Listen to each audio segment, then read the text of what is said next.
This was a much-awaited meeting, Becky, given the tension between President Trump and Fed Chairman Jerome Powell. It was their first since Trump nominated Powell to the post and followed months of strong presidential criticism of his nominee, along with the Fed. The Fed, in a statement, saying it was an informal dinner in the White House residence, quote, to discuss recent economic developments and the outlook for growth, employment, and inflation.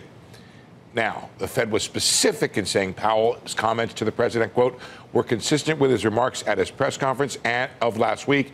And Powell was said not to have discussed monetary policy expectations, except to stress that the path of policy will depend entirely on incoming economic information and what that means for the outlook. What that means is that they didn't say anything new. Trump has been critical of the Fed for raising interest rates, including calling the Fed out of control in October. But it's also the first meeting since the Fed shifted policy toward a more neutral stance in January, which the president has argued for. Dinner lasted 90 minutes, was attended by Fed Vice Chairman Richard Clarida and Treasury Secretary Steve Mnuchin. Now, I put this fact in my tweet last night that steak was served, and this is the thing that everybody's talking about.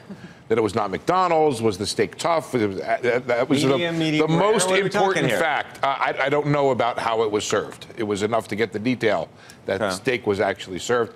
The president. Any veggies on the side? Not that there were no vegetables. There was no information about there having been vegetables served. I do have a quick look here at some of the history of some of these meetings here. Prior, guys, we have the full. There we go. Nice. So in October 2007, Yellen and Trump met. That was sort of a job interview. Remember that? And then Yellen and Obama, the economy was slowing right then. And some of the headlines that said Obama summons Yellen to the White House.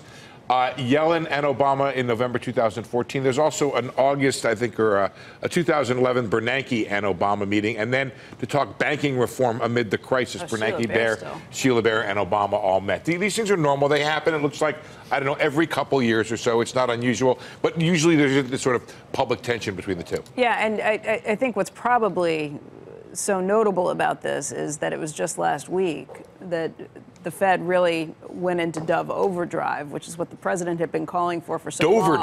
Doverdrive. There we go. But I can understand why the Fed was so eager to get a statement out there saying all that was discussed was nothing beyond the scope of what was discussed last week, and we are still data dependent. We are not making plans to not raise rates or do anything else beyond. I looked back, and as far as I could tell, at least in the 2016 one, there was no statement released by the Fed. Right. So this is a clarity for anybody who's looking for conspiracy theories here. This is what the meeting was all about. Right. They took pains to make sure that there was no sense at all. But doesn't it seem that the December rate hike kind of inoculated the Fed from any charge that there was doing the president's bidding, right? I mean, basically, it was after the criticism, the Fed hiked. Yes, they've backed off from there, but it seems now as if it's just kind of fair play. I had said before the December meeting that people underestimated how important the Fed believed its credibility to be. Mm-hmm. And the reason they believe it to be that important is they think it's critical to the operation of monetary policy. Yeah. The market has to believe them and has to not question its motives. And it's not the White House speaking. Right. This is the Fed deciding this is what it is. Right. And you need to sort of understand how the Fed believes policy is affected. And that's through what it thinks it's going to do, what it says it's going to do, and then finally what it does. And 90% of that happens through the market.